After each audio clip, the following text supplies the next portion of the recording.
feel confident with the guys that we have on the outside. Still waiting on those same confidence. I'm looking for the same confidence. So having somebody to come in and I can be confident with, if something goes on with him, that's what I'm looking for. Feel good with the safeties. Far as all three of those guys are playing pretty good, man. We only thing we missing. He's come off the hash. Yes, sir. Get a couple balls in. And I showed him. Maybe Shiloh, but it ain't. Your other two cannot make those plays. Correct. And I showed him. I said, dude, this is right here. I made everybody look at this because he came off that hash. Yes. He caught that pick away. Yes. I said, we don't have nobody that can do this. That's right. We don't have this, but I'm saying we got to be more consistent with giving that effort every time. You know what I'm saying? So Yeah. It's just my five I have, I feel really good about them and strong. They learned to play good. As you see, I switched. He does against the run and looking at what we played last year. That's going to be important to me. So he's going to start at the mic really well. Now we had to give him his butt. He's had 2 good practices as far as running.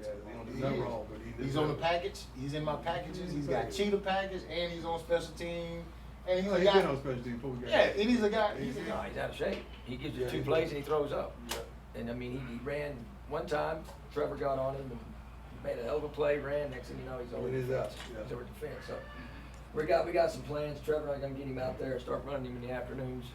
The guys that just got here are gonna run. And then I tell you, but he's got the same issue. He's all my growing this and that. But when he has a couple plays, he comes off. He's pretty quick off the ball. So, you know, even though he's up here with the scout, he can do some things for us. He's got to get in shape too. We're good. That's a good scout team. We have plenty of guys going into camp. I feel good about where we're at. Rush guys. The rush right there. Who's the top 2 guys right now?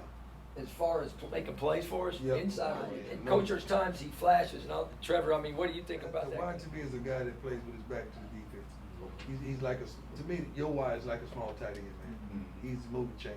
He's getting us down the field. If we were playing in 10, then they'll get their breaks and they'll come back so we can get everybody working. That's gonna be like a conditioning day, so we can get all the bull junk, all the liquor, all the junk out of them the first day, so we come back the next day and we're fully ready. So that's what the report there is gonna consist of after we get finished with all the meetings and that type of stuff. Start scrimmage on the 13th as well as the 20th. Then we're gonna dial it back on the 27th, but it's not gonna be a scrimmage, but it's gonna be we're gonna hit, but it's not gonna be a scrimmage. But it's open practices on the 13th and 20th. Yes. Great. And then we bring them back for a walkthrough before we go to dinner and meet for about 45 minutes. Everybody good with that format. Sundays we off, and then Monday for the most part, same thing, and have the same schedule for the most part for the first 3 days because we're in Hamilton. So you guys, as coordinators, as coaching staff, you gotta always be prepared. It may be 3rd and 5. You know, we got one shot at it. And you guys gotta be prepared. That's what I'm getting you guys prepared for, the situations that you don't know that the game is gonna present to you. That's what situations are. For the 24 hours to the game.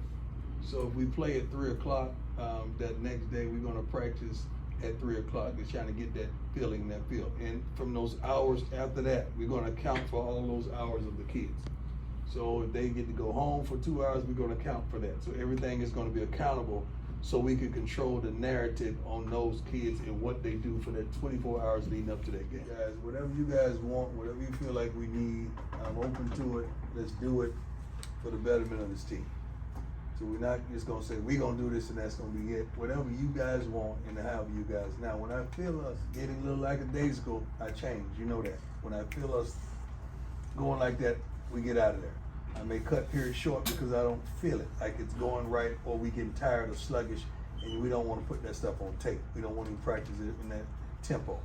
So some things I may cut short due to what we're displaying out there on the field.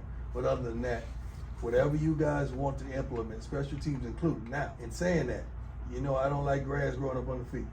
So when we're on the field practicing, there's always got to be movement. When we're in special teams, should be something going on with you and your position players that are not on those particular special teams. It has to be movement. Like I love when the linemen go over there and go to the other field. And what you guys did today doing the special team, we got teaching. We got better doing the special teams period. And I like that.